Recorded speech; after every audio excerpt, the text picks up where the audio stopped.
ఇవాళ జనవరి 3వ తారీఖు అంటే భారతదేశ వ్యాప్తంగా ఉన్నటువంటి మన ఆడబిడ్డలకు పండగ దినం, సావిత్రిబాయి పూలే గారి జన్మదినం. మరి సావిత్రిబాయి పూలే గారి 194వ జయంతి సందర్భంగా అందరికీ కూడా హృదయపూర్వకంగా నా శుభాకాంక్షలు తెలియజేసుకుంటా ఉన్నాను. మరి సావిత్రిబాయి పూలే అంటే ఆమె మామూలు బిడ్డ కాదు, ఒక పులి బిడ్డ. భారతదేశ వ్యాప్తంగా ఉన్నటువంటి ఆడబిడ్డలందరూ ఇవాళ చదువుకుంటున్నారంటే రోజు పొద్దున్న లేస్తే ఆమెకు దండం పెట్టుకోవాల్సినటువంటి పరిస్థితి. మరి సావిత్రిబాయి పూలే గారు తన జీవిత ప్రస్థానం మొదలుపెట్టినప్పుడు ఆమె కూడా చదువుకోలేదు, కానీ ఒక మహనీయుడిని ఆమె పెళ్లి చేసుకున్నది. బాపు జ్యోతిబా పూలే గారు పెళ్లి చేసుకున్న తర్వాత తన భార్య చదువుకోవాలని దగ్గరుండి భార్యను చదివించిన తర్వాత సావిత్రిబాయి పూలే గారు అనేక మంది ఆడబిడ్డలకు తను స్వయంగా చదువు చెప్పింది. ఎంతోమందికి చదువు నేర్పినటువంటి వ్యక్తి సావిత్రిబాయి పూలే గారు. మరి ఆ ఇద్దరు పుణ్య దంపతులు ఉద్యమంలోనే కాదు అన్నిట్లో కూడా జీవిత పర్యంతం కలిసి కష్టపడ్డారు.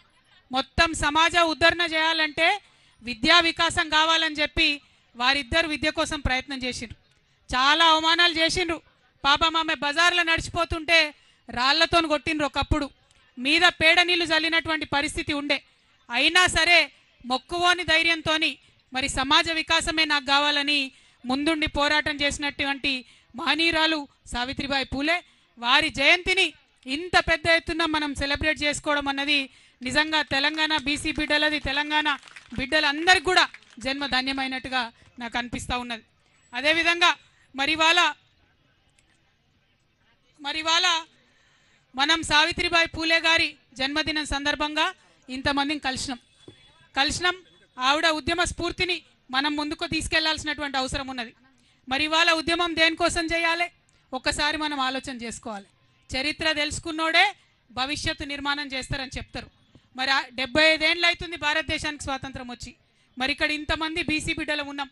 ఈ 75 ఏళ్ళ స్వతంత్ర భారతదేశంలో మనకి ఏం జరిగిందన్నది ఒకసారి ఆలోచన చేసుకోవాలి. నిజానికి చాలా మంది గొప్ప గొప్ప మాటలు చెప్తారు. కులం లేదు, కులరహిత సమాజం నిర్మిస్తామని చెప్తారు. కానీ అది వాస్తవమా? భారతదేశంలో కులం ఉన్నది, అది వాస్తవం. ప్రతి ఒక్కరం కులాల ఆధారంగానే బతుకుతూ ఉన్నాం, అది కూడా వాస్తవం, కాదనలేనటువంటి వాస్తవం. అయితే భారతదేశ రాజ్యాంగం రాసినటువంటి పెద్ద మనుషులందరూ కూడా కులం వాస్తవం కాబట్టే కులం ఆధారంగా కొన్ని రక్షణలు కల్పించినారు. చాలా సంతోషకరం.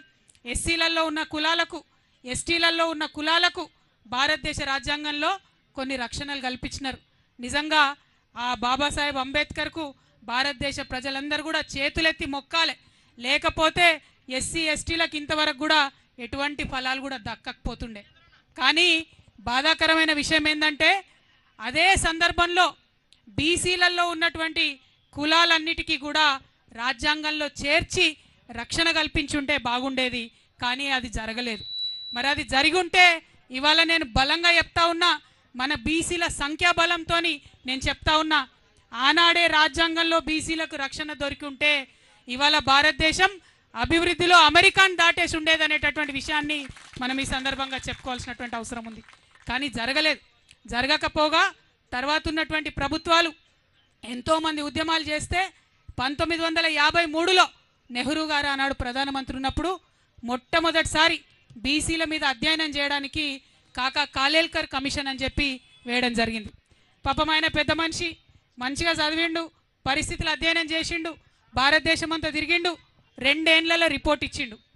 అయితే నెహ్రూ గారు ఏం చేసిరంటే ఆనాడు, నువ్వు రిపోర్ట్ ఇచ్చినావు కరెక్టే, 2399 కులాలు ఉన్నాయి బీసీలల్లో అని చెప్తున్నావు కరెక్టే, అందులో 837 కులాలు ఎంబీసీ కులాలు మోస్ట్ బ్యాక్వర్డ్ ఉన్నాయని చెప్తున్నావు కరెక్టే, కానీ దీనికి ప్రాతిపదిక ఏంటిది అని ఒక ప్రైమ్ మినిస్టర్ స్థాయిలో ఆ రోజు ఆయన చెప్పి ప్రైమ్ మినిస్టర్ నెహ్రూ గారు ఆ యొక్క రిపోర్ట్ని ఆనాడు రిజెక్ట్ చేసిండ్రు.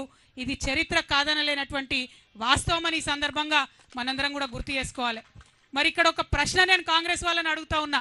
నెహ్రూ గారే కమిషన్ వేసిరి, 2 ఏళ్ళు ఆ కమిషన్ నెహ్రూ కేర్ కిందనే పనిచేసే, మరి ఏ ప్రాతిపదికన పనిచేసిందో ప్రధానమంత్రి గారికి తెలియలేదంటే, ఆ 2 ఏళ్ళు రివ్యూ చేయలేదంటే మరి ఇది కాంగ్రెస్ పార్టీ బీసీలకు చేసిన ద్రోహం కాదా అని చెప్పి నేను ఇవాళ ప్రశ్నిస్తున్నా.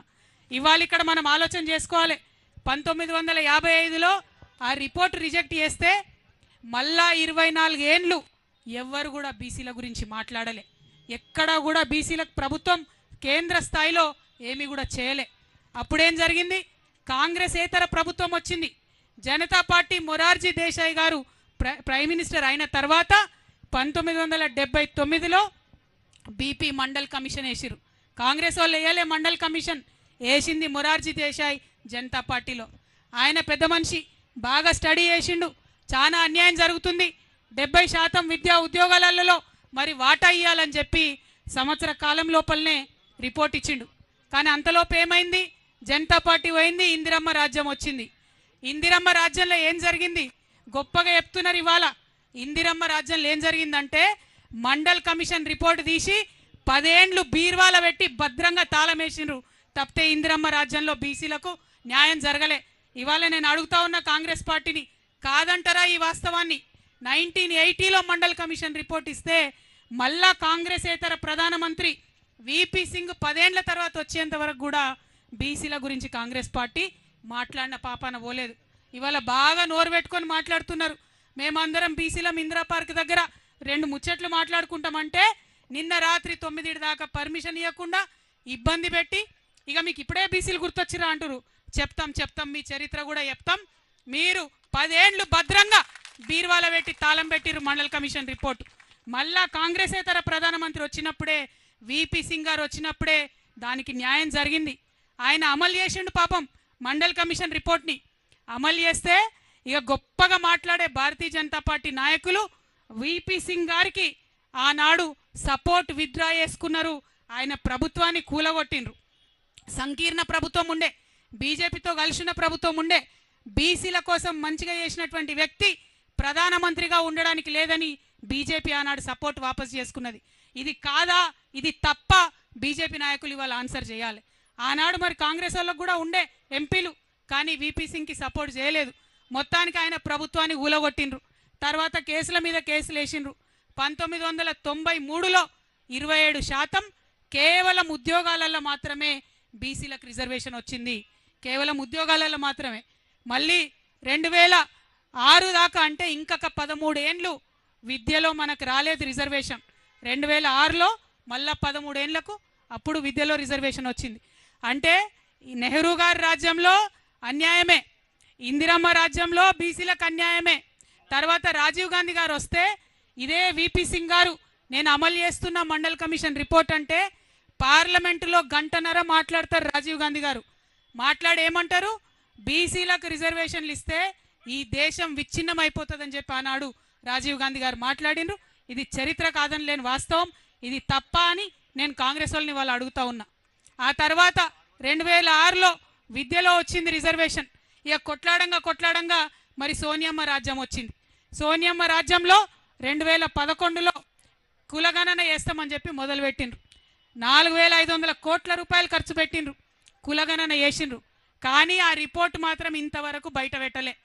ఎందుకోసం? భయం. మనం ఎంతమంది ఉన్నామో తెలిస్తే అంత వాటా ఇవ్వాల్సి వస్తుందని భయం తప్పితే ఇంకొకటి ఏమీ లేదు. 4500 కోట్లు ఖర్చు పెట్టి సోనియమ్మ రిపోర్ట్ ఇవ్వకుండానే వెళ్ళిపోయింది. ఆ తర్వాత బీజేపీ ప్రభుత్వం 2014లో వచ్చింది. వచ్చిన తర్వాత బీజేపీ వాళ్ళు కూడా ఆ రిపోర్ట్ బయట పెట్టలే. బయట పెట్టకుండా ఇప్పుడు ఏమంటారు? బాజాప్తా ఓపెన్గా చెప్తున్నారు బీజేపీ నాయకులు, మేము కులగణనకు వ్యతిరేకం, మేము కులగణన చెయ్యము అని చెప్తా ఉన్నారు ఇవాళ. అట్లా అని చెప్పి సుప్రీంకోర్టులో కూడా వాళ్ళు అఫిడవిట్ వేసిండ్రు. ఇవన్నీ ఎందుకు చెప్పుకుంటున్నామంటే 2 జాతీయ పార్టీలు, అది కాంగ్రెస్ కావచ్చు బీజేపీ కావచ్చు, అడుగడుగున బీసీలకు అన్యాయం చేసిరు తప్పితే ఎక్కడ కూడా న్యాయం చేయలే. ఇవాళ నేను ఇప్పుడు చెప్పినటువంటి విషయాలన్నీ ఏ ఒక్కటి అవాస్తవమైనా నేను రాజకీయాల్లోంచి శాశ్వతంగా తప్పుకుంటానని చెప్పి ఛాలెంజ్ చేస్తా ఉన్నా కాంగ్రెస్ పార్టీకి, బీజేపీ పార్టీకి. నేను కరెక్ట్ మాట్లాడుతా ఉన్నా, న్యాయబద్ధంగా మాట్లాడుతా ఉన్నా, ధర్మబద్ధంగా మాట్లాడుతా ఉన్నా. ఎవరన్నా ఈ భారతదేశంలో బీసీలకు న్యాయం చేసిరంటే అది కేవలం ప్రాంతీయ పార్టీలు మాత్రమే. పైన మమతా బెనర్జీ దగ్గర నుంచి మొదలు పెట్టుకుంటే నవీన్ పట్నాయక్ గారు కావచ్చు, శరద్ పవార్ గారు కావచ్చు, ఏఐడిఎంకే కావచ్చు, డిఎంకే కావచ్చు, ప్రతి ఒక్క చోట మీరు ఎక్కడ చూసినా మన కేసీఆర్ గారు కావచ్చు, ఎన్టీఆర్ గారు కావచ్చు, కేవలం బీసీలకు న్యాయం చేసిందంటే ప్రాంతీయ పార్టీలు మాత్రమే న్యాయం చేసినాయన్న విషయం మనం విస్మరించడానికి లేదు అని మీకు ఈ సందర్భంగా నేను తెలియజేస్తా ఉన్నా. మరి ఇవాళ ఈ బీసీ మహాసభ వేదిక ద్వారా భారతీయ జనతా పార్టీని మేము మొదటి డిమాండ్ చేస్తూ ఉన్నాం. అదేంటంటే ఇప్పుడు సెన్సస్ చేస్తున్నారు, జనాభా లెక్కలు చేస్తున్నారు ఈ సంవత్సరంలో 2025లో. తప్పకుండా దాంట్లో కులగణన చేయవలసిందిగా భారతీయ జనతా పార్టీని నేను డిమాండ్ చేస్తూ ఉన్నా. ఇక్కడ మరి రేవంత్ రెడ్డి గారి ప్రభుత్వం నడుస్తుంది, మీ అందరికీ తెలుసు. రేవంత్ రెడ్డి గారి ప్రభుత్వం మనకేం చెప్పింది, ఎన్నికలలో ఏం హామీ ఇచ్చిండ్రు? అమ్మ మీరు వచ్చిర్రు, ధన్యవాదాలు, కూర్చోండి. ఏం వాగ్దానం ఇచ్చిండ్రు? 42% రిజర్వేషన్ ఇచ్చినాకనే లోకల్ బాడీ ఎన్నికలకు పోతామన్నారు. ఇక్కడ ఒకసారి మనందరం ఆలోచన చేయాలి. ఎన్నికల్లో హామీ ఇచ్చేటప్పుడు తెలియదా ఎట్లా చేయాలనో? 42% ఉట్టిగానే హామీ ఇచ్చేస్తారా? అంటే ప్రజలకు ఏది పడితే అది చెప్పి తర్వాత సంగతి తర్వాత చూడాలనుకున్నారా? మీరు 42% ఇవ్వాలని చెప్పినప్పుడే మీకు తెలుసు, ఏం తెలుసు మీకు ముందట కర్ణాటక ఫెయిల్యూర్ స్టోరీ ఉంది, బీహార్ ఫెయిల్యూర్ స్టోరీ ఉంది. దాని తర్వాత మీకు తెలుసు మొట్టమొదట డెడికేటెడ్ కమిషన్ వేయాలని తెలుసు. మహారాష్ట్రలో కూడా మీరు ఫెయిల్ అయిపోయినరు. ఈ వివరాలన్నీ కూడా మీకు తెలుసు. తెలిసి కూడా అధికారంలోకి వచ్చిన వెంటనే మొదటి నెలలనే బీసీ డెడికేటెడ్ కమిషన్ వేసేది ఉండే. జై తెలంగాణ. ఒక్క నిమిషం వాటర్. కానీ దయచేసి మీరు వచ్చిన వాళ్ళందరూ కూడా మీకు ఒక విజ్ఞప్తి, పేరు పేరున మీ ప్రతి ఒక్కరికి ధన్యవాదాలు తెలియజేస్తూ. Thank you Narsing. జైబీసీ. ఇవాళ ఇక్కడ రేవంత్ రెడ్డి గారి ప్రభుత్వం నడుస్తూ ఉన్నది. ఈ ప్రభుత్వం మనకు హామీ ఇచ్చింది. ఏమని హామీ ఇచ్చింది? 42% మేము రిజర్వేషన్ చేసినాకనే ఎన్నికలకు పోతామన్నారు. మీరు 42% లోకల్ బాడీలో రిజర్వేషన్ ఇవ్వాలంటే అధికారంలోకి వచ్చిన నెల లోపలనే బీసీ డెడికేటెడ్ కమిషన్ వేయాల్సింది. వేయలేదు మీరు. మేము గుర్తు చేసినాం. తెలంగాణ జాగృతి నుండి జనవరి 26, 2024లో మేము రౌండ్ టేబుల్ సమావేశం పెట్టి మరీ గుర్తు చేసినాం. మీరు ఇస్తామన్నారు, మీరు డెడికేటెడ్ కమిషన్ వేయండి, మీరు ఇస్తామన్నారు, ప్రక్రియ ప్రారంభించండి అని. కానీ చేయలేదు. చేయకుండా మనందరం కూడా గొడవ చేసేంత వరకు, హైకోర్టు మొట్టికాయలు వేసేంత వరకు కూడా రేవంత్ రెడ్డి గారి ప్రభుత్వం బీసీ డెడికేటెడ్ కమిషన్ వేయలేదన్నటువంటిది వాస్తవం. ఇప్పుడు వేసిండ్రు, 2 నెలలైంది బీసీ డెడికేటెడ్ కమిషన్. కానీ ఈ లోపల ఏం చేసిండ్రు? లెక్కలు ఇంకో కమిషన్ పెడుతున్నది. అంటే ఇందులో కుట్ర ఏముంది? లెక్కలు ఒక కమిషన్ పెడుతున్నది, రిపోర్ట్ ఇంకో కమిషన్ ఇస్తున్నది. రేపు పొద్దున ఇది నిలబడుతుంది ఆ కోట్ల. ఇగో ఇవాళ అందుకే పెట్టినాం బీసీ మహాసభ. ఉట్టిగా పెట్టలే, మాకు తెలియక పెట్టలే. కాంగ్రెస్ నాయకులు నన్ను అడుగుతున్నారు, ఎందుకు మాట్లాడుతున్నావు అని. నేను తెలంగాణ ఉద్యమం నుంచి వచ్చినటువంటి వ్యక్తిని. సందర్భోచితంగా మాత్రమే మాట్లాడతా. ఇవాళ సందర్భం ఉన్నది. ఈ సందర్భం మిస్ అయిన తర్వాత, లోకల్ బాడీ ఎన్నికలు అయిపోయిన తర్వాత అప్పుడు మాట్లాడితే ఏమంటారు? కవితమ్మ ఎందుకు మాట్లాడలే ముందు అంటారు. అందుకే ఇప్పుడు మాట్లాడుతున్నాం. చెప్పాలి. ఇవాళ మీరు జవాబు చెప్పాల్సిందే. 42% ఏ విధంగా రిజర్వేషన్లు ఇస్తారో ఆ ప్రక్రియలో లోటుపాట్లు లేకుండా ప్రభుత్వం చేయాల్సిందే అని చెప్పి మేము కోరుతా ఉన్నాం. ఇవాళ ఈ బీసీ మహాసభ ద్వారా మీ అందరి మద్దతుతోని ఇక్కడ ఉన్నటువంటి కాంగ్రెస్ పార్టీకి నేను డిమాండ్ చేస్తూ ఉన్నాను. 42% రిజర్వేషన్ మీరు చెప్పినారు. మరి ఎందుకు చెప్పారో 42% నాకు అర్థం కాలే. బీసీలు 42% కన్నా ఎక్కువనే ఉంటారు, అవునా కదా? ఎక్కువనే ఉంటాం. మరి 42% అని చెప్పినారు. పోనీ చెప్పినంతనన్నా మీరు అమలు చేయండి. లేదంటే లెక్క తేలిన తర్వాత మేమెంతుంటే మాకంత రిజర్వేషన్ ఇచ్చి లోకల్ బాడీ ఎన్నికలకు వెళ్ళాలని చెప్పి ఈ సందర్భంగా నేను డిమాండ్ చేస్తూ ఉన్నాను. మరి ఇవాళ చాలా మంది చాలా రకాలుగా మాట్లాడుతున్నారు. సావిత్రిబాయి పూలేకి నిన్న మనం ధర్నా పెట్టంగానే సావిత్రిబాయి పూలే జయంతి అఫీషియల్గా చేయాలని రాత్రి పూట మరి ప్రభుత్వం నిర్ణయం తీసుకున్నదట, అవునా కాదా? ఇది డెఫినెట్గా మన విజయమే. నేను చెప్తా ఉన్నా, కదులుతున్నాయి జంగు పట్టిన ప్రభుత్వం రథచక్రాలు కదులుతున్నాయి. తప్పకుండా రానున్నాయి. మన బహుజనులందరూ కూడా మంచి రోజులు రానున్నాయి. మనం ఇట్లనే ఉద్యమించాలి. ఉద్యమిస్తేనే చీకటి జీవితాల్లో సూర్యుడు ఉదయిస్తాడు, అంతే తప్పితే మామూలుగా రాదు.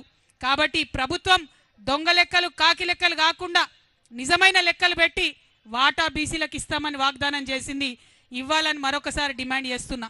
ఇక్కడ వచ్చిన మా మిత్రులందరూ కూడా కోరుతున్నా, మీకు భూమికి ఉన్నంత ఓపిక ఉండాలి. ఎందుకంటే 70 మంది మాట్లాడేది ఉంది అలా. మనము ప్రతి కులం నుంచి ఒక వ్యక్తికి ఇక్కడ పిలిచినాం. పాములు పట్టే అన్న కూడా వచ్చిండు, మరి పాము కూడా తీసుకొని వచ్చిండంట. భయపడకుండా ఎవరు, ఇప్పుడైతే కంట్రోల్నే ఉంది అది, కానీ పాము కూడా వచ్చింది మన మీటింగ్కి. నేను మిమ్మల్ని రిక్వెస్ట్ చేసేది ఏంటంటే, బీసీలలో ఉన్న అన్ని కులాలకు సంబంధించినటువంటి నాయకులు వారి వాయిస్ వినిపించాలనే ఉద్దేశంతో ఈ సభ పెట్టుకున్నాం. కొంచెం రష్ ఎక్కువైంది, అడిదికి ఎండ కొడుతుంది నాకు తెలుసు, క్షమించాలి. పోలీసు వాళ్ళు లేట్గా పర్మిషన్ ఇవ్వడంతో అంతకన్నా ఎక్కువ నీడ వేసే అవకాశం రాలేదు. మీ అందరితో నా రిక్వెస్ట్ ఏంటంటే, ప్రతి ఒక్కరికి మాట్లాడే అవకాశం ఇద్దాం. మధ్య మధ్యలో మా కళాకారులు వచ్చిండ్రు, కళాకారులందరూ కూడా మేము బీసీ కళాకారులం ఉద్యమిస్తామని చెప్పి వారు వచ్చిండ్రు, వారు కూడా పాటలు పాడుతుంటారు. మొత్తం అయిపోయినాక అందరూ 70 మంది మాట్లాడినాక లాస్ట్కు మళ్ళొకసారి ఈ మహాసభ తీర్మానాలు చేసుకొని అప్పుడు సభ ముగిస్తాం. కాబట్టి ఓపికగా కూర్చోవాలని చెప్పి అందరికి కోరుతా ఉన్నా. జై బీసీ, జై తెలంగాణ.